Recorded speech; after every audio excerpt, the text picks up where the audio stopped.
నేను అనుకుంటే ఏదైనా చేయగలుగుతాను, నేను అనుకుంటే ఏదైనా చేయగలుగుతాను. మన జీవితాల్లో కూడా ఒక్కసారి మనని పైకి ఎత్తారనుకోండి దేవుడు, దిగటము చాలా కష్టం. అవునా? Once God raises up, it is really hard to come down.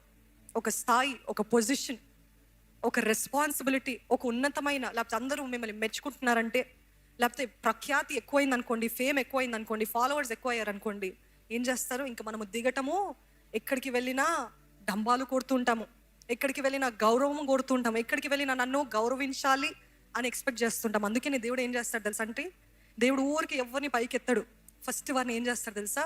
దంచి దంచి దంచి కాళ్ళ క్రిందేసి త్రొక్కి, ఎన్నో అవమానాలు, ఎన్నో నిందలు, ఎన్నో ఏడుపులు, ఎన్నో కన్నీరు, అవన్నీ అయిన తర్వాత అప్పుడు మళ్ళీ వెంటనే పైకి ఎక్కించాడు. ఒక స్టెప్ తర్వాత ఒకటి, ఒక స్టెప్ తర్వాత ఒకటి, ఒక లెవెల్ తర్వాత ఇంకో లెవెల్కి అలాగా హెచ్చిస్తూ ఉంటాడు. ఎందుకంటే దేవుడికి తెలుసు, కింద నుండి సరైన పైకి వెళ్ళామనుకోండి మనల్ని ఆపడానికి ఎవ్వరు రారు అని, మనల్ని ఆపగలిగింది ఎవరు ఉండరని చెప్పి మెల్లమెల్లగా దేవుడు హెచ్చిస్తాడు. కానీ ఒకేసారి అలాగ పైకి ఎత్తాడు. అలాగ పైకి ఎత్తేస్తాడంటే ఎవరు తెలుసా? అపవాది. నువ్వు నాకు మ్రొక్కితే ఇవన్నీ నీకు ఇస్తానని చెప్పాడు. అవునా? So simple. ఒట్టి అపవాదికి మ్రొక్కాలంట, రాజ్యం ఇస్తాడంట, పేరు ఇస్తాడంట, ఘనత ఇస్తాడంట, డబ్బులు ఇస్తాడంట, అధికారం ఇస్తాడంట. కానీ దేవుని పద్ధతి అది కాదు. దేవుని ద్వారా హెచ్చించబడాలా?